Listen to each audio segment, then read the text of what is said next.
O codificador do Espiritismo viveu quase 65 anos, dos quais 50 anos ele viveu como Hippolyte Léon Denisard Rivail. Só após os 50 anos de idade conheceu os fenômenos espíritas através das mesas girantes. Foi com insistência dos amigos que começou a estudar os referidos fenômenos. Depois de muito trabalho e dedicação concluiu a edição de O Livro dos Espíritos. Foi nesse momento que o professor Rivail decidiu adotar o nome de Allan Kardec. Isso ocorreu em 1857. Como o professor Rivail faleceu em 1869, a sua vida como Allan Kardec teve uma duração de apenas de 12 anos. Neste breve período, Allan Kardec trabalhou muito acima de suas condições normais, varando noites e noites de pesquisa. Foram nesses 12 anos de vida que o professor Rivail deixou para a humanidade o que todos nós consideramos como a terceira e última revelação de Deus aos homens,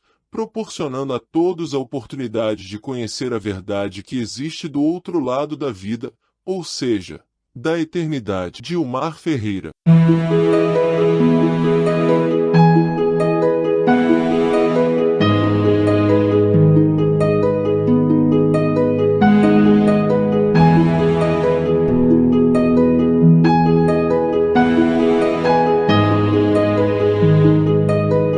Que é Deus? Deus é a inteligência suprema, causa primária de todas as coisas.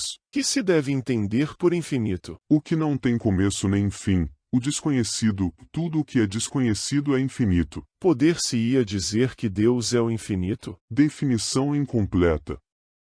Pobreza da linguagem humana, insuficiente para definir o que está acima da linguagem dos homens. Deus é infinito em suas perfeições, mas o infinito é uma abstração.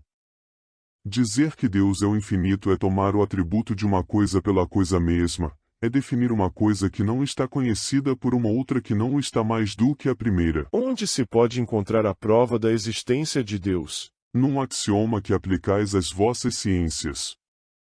Não há efeito sem causa. Procurai a causa de tudo o que não é obra do homem e a vossa razão responderá. Para crer-se em Deus, basta-se lance o olhar sobre as obras da criação. O universo existe, logo, tem uma causa. Duvidar da existência de Deus é negar que todo efeito tem uma causa e avançar que o nada pode fazer alguma coisa. Que dedução se pode tirar do sentimento instintivo, que todos os homens trazem em si, da existência de Deus? A de que Deus existe, pois, donde lhes viria esse sentimento, se não tivesse uma base?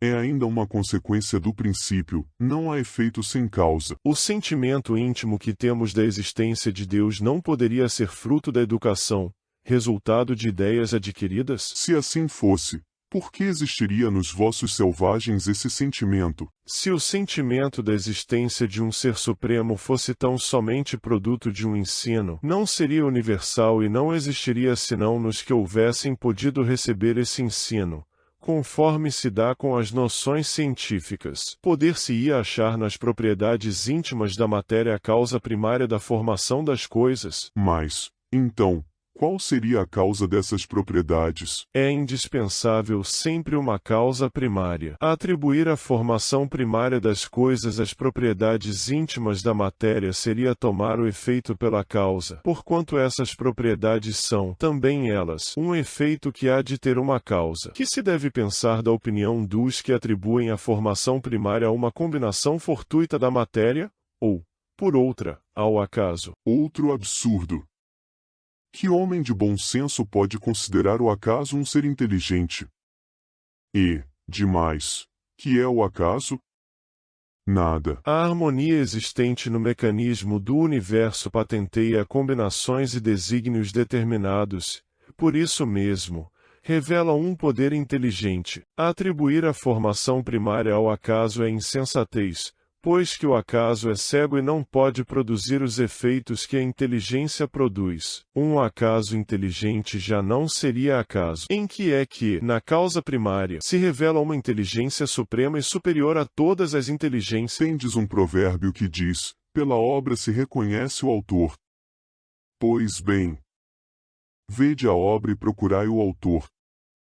O orgulho é que gera incredulidade. O homem orgulhoso nada admite acima de si. Por isso é que ele denomina a si mesmo de espírito forte. Pobre ser, que um sopro de Deus pode abater. O poder de uma inteligência se julga pelas suas obras. Não podendo nenhum ser humano criar o que a natureza produz, a causa primária é, conseguintemente, uma inteligência superior à humanidade. Quaisquer que sejam os prodígios que a inteligência humana tenha operado, ela própria tem uma causa e, quanto maior for o que opere, tanto maior há de ser a causa primária. Aquela inteligência superior é que é a causa primária de todas as coisas, seja qual for o nome que lhe deem. Pode o homem compreender a natureza íntima de Deus? Não, falta-lhe para isso o sentido. Será dado um dia ao homem compreender o mistério da divindade? Quando não mais tiver o espírito obscurecido pela matéria. Quando, pela sua perfeição, se houver aproximado de Deus, ele o verá e compreenderá. A inferioridade das faculdades do homem não lhe permite compreender a natureza íntima de Deus. Na infância da humanidade, o homem o confunde muitas vezes com a criatura, cujas imperfeições lhe atribui, mas, à medida que nele se desenvolve o senso moral, seu pensamento penetra melhor no âmago das coisas, então faz ideia mais justa da divindade, ainda que sempre incompleta, mas conforme a sã razão. Embora não possamos compreender a natureza íntima de Deus, podemos formar ideia de algumas de suas perfeições? De algumas, sim. O homem as compreende melhor à medida que se eleva acima da matéria. Entrevê-as pelo pensamento. Quando dizemos que Deus é eterno, infinito, imutável, imaterial, único, onipotente, soberanamente justo e bom, temos ideia completa de seus atributos. Do vosso ponto de vista, sim, porque credes abranger tudo. Sabei, porém, que há coisas que estão acima da inteligência do homem mais inteligente, as quais a vossa linguagem, restritas vossas ideias e sensações, não tem meios de exprimir. A razão, com efeito, vos diz que Deus deve possuir em grau supremo essas perfeições, porquanto, se uma lhe faltasse, ou não fosse infinita, já ele não seria superior a tudo, não seria, por conseguinte, Deus. Para estar acima de todas as coisas, Deus tem que se achar isento de qualquer vicissitude e de qualquer das imperfeições que a imaginação possa conceber. Deus é eterno. Se tivesse tido princípio, teria saído do nada, ou, então, também teria sido criado por um ser anterior. É assim que, pouco a pouco, remontamos ao infinito e à eternidade. É imutável. Se estivesse sujeito a mudanças, as leis que regem o universo nenhuma estabilidade teriam. Quer isto dizer que a sua natureza difere de tudo o que chamamos matéria. De outro modo, ele não seria imutável, porque estaria sujeito às transformações da matéria. É único. Se muitos deuses houvesse, não haveria unidade de vistas, nem unidade de poder na ordenação do universo. É onipotente. Ele o é, porque é único. Se não dispusesse do soberano poder, algo haveria mais poderoso ou tão poderoso quanto ele, que então não teria feito todas as coisas. As que não houvesse feito seriam obra de outro Deus. É soberanamente justo e bom. A sabedoria providencial das leis divinas se revela, assim nas mais pequeninas coisas, como nas maiores, e essa sabedoria não permite se duvide nem da justiça nem da bondade de Deus. Deus é um ser distinto, ou será, como opinam alguns, a resultante de todas as forças e de todas as inteligências do universo reunidas. Se fosse assim, Deus não existiria, porquanto seria efeito e não causa. Ele não pode ser ao mesmo tempo uma e outra coisa. Deus existe, disso não podeis duvidar, e é o essencial. Crede-me, não vades além. Não vos percais num labirinto donde não lograríeis sair. Isso não vos tornaria melhores, antes um pouco mais orgulhosos, pois que acreditaríeis saber, quando na realidade nada saberíeis. Deixai, conseguintemente, de lado todos esses sistemas, tendes bastantes coisas que vos tocam mais de perto, a começar por vós mesmos.